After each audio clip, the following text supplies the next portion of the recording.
Hey guys, welcome back to Belle's Hoyas. It's a very cooling evening here in Singapore, and I would be making a series of Hoya propagations and care tips for the lovely Hoya community here.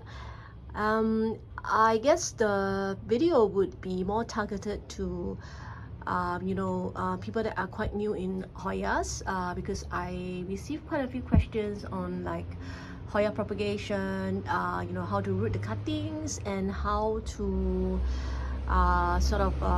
check the roots and pot them up, questions like that. So I thought that it would be good for me to do a few videos to share with everybody in more details, and I hope it would be helpful to some of you. And here we go. Hi, and first of all, I would like to say, as we all know, there are many different types of Hoyas. The Hoyas actually can vary a lot in terms of the shape of the leaves, the size of the leaves, and whether the leaves are more grown further apart or more tightly together.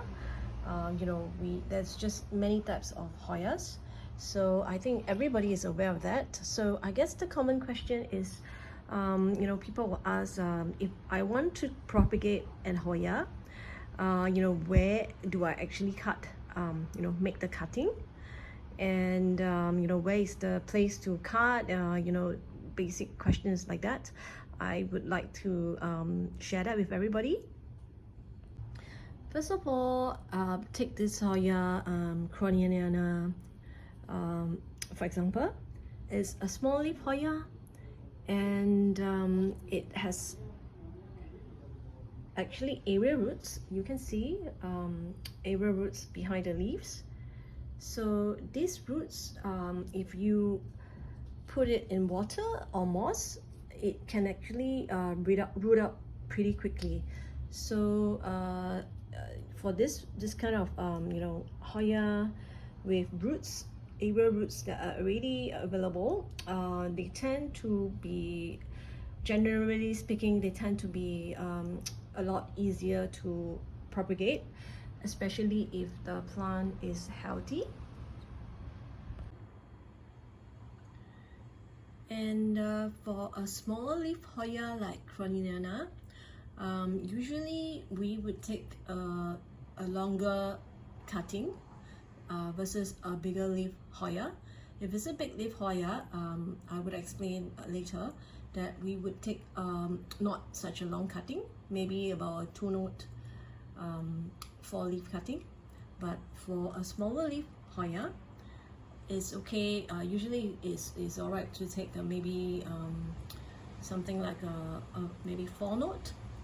So this is 1 note, 2 notes, 3 notes, 4 notes.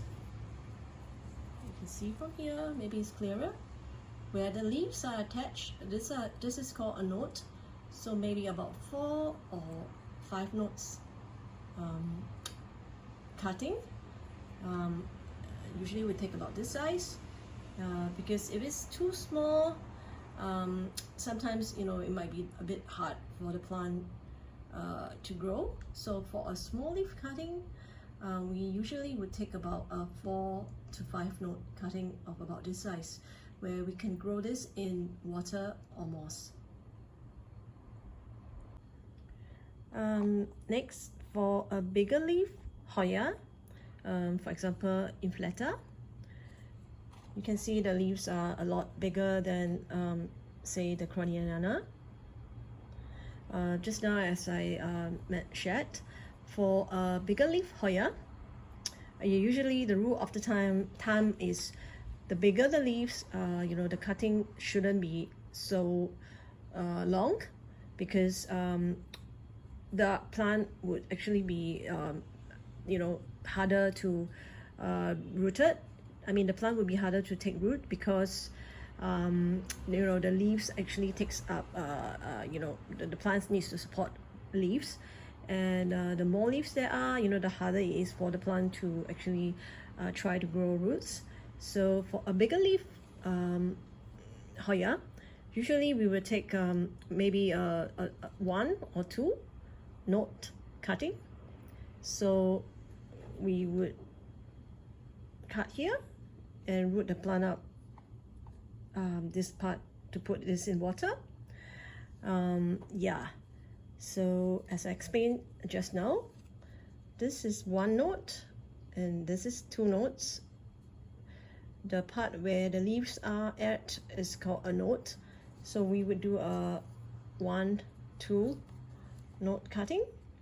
And for more experienced growers, sometimes we just take a 1 knot cutting.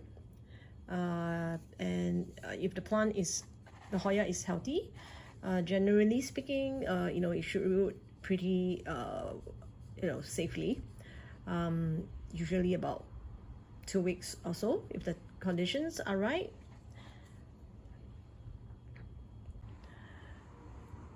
Sometimes Hoyas have very long vines, we call that vines, coming out of the last leaf that we want to cut to propagate. So is that okay to sort of cut this? Based on my experience, actually I would just cut this off, because during rooting, when we are rooting the cutting, this part actually takes up extra energies. So usually I will cut this off, and I will just like cut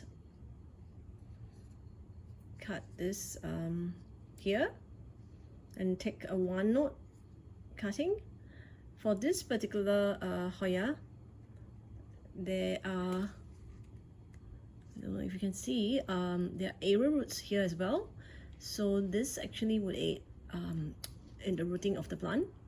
But if we are not quite sure, maybe it would be safe to take a 2 knot cutting, 1 knot, 2 knot, take a 2 knot cutting and root this. This is an example of another smaller leaf Hoya. You can compare them. So for this one, again, you can see the leaves are pretty, grown closely together. Yeah. So in this case, what do you think? Where should we make a cutting? So again, because it's a smaller leaf Hoya and the leaves are quite tightly grown together, usually I would take at least a 2 knot 4 leaf cutting, or even a 3 knot 6 leaf cutting for this particular case.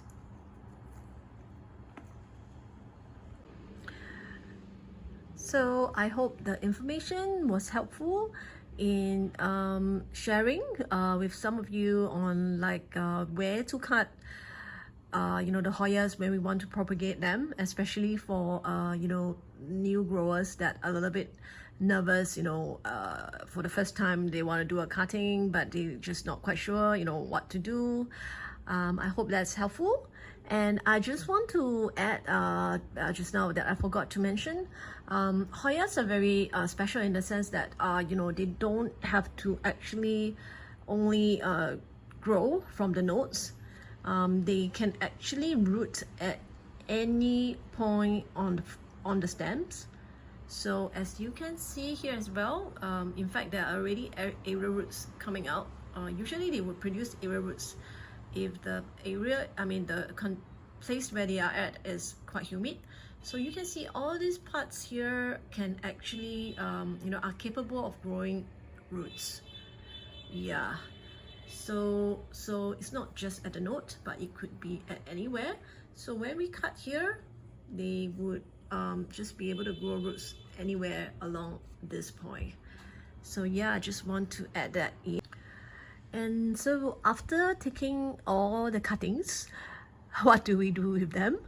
Naturally, the next step would be we want to propagate them in either, the most suitable medium, which would be water, moss, or even, I think some people put them directly into the soil. So this is actually, again, many people have a different thoughts about this. There's no right or wrong. I think, depending on the conditions, certain ways or certain media will work better for others. And for myself, I will be touching on this point in the next video. What would be the best way to propagate the cuttings, be it is water, soil, or moss. So I would speak about that in the next video. So please stay tuned. And if you like this video, please like, and I hope you can subscribe so that you can be stay tuned and in touch with my new updates and videos. So once again, thank you so much for coming over to my channel, and I will see you in the next one. Bye.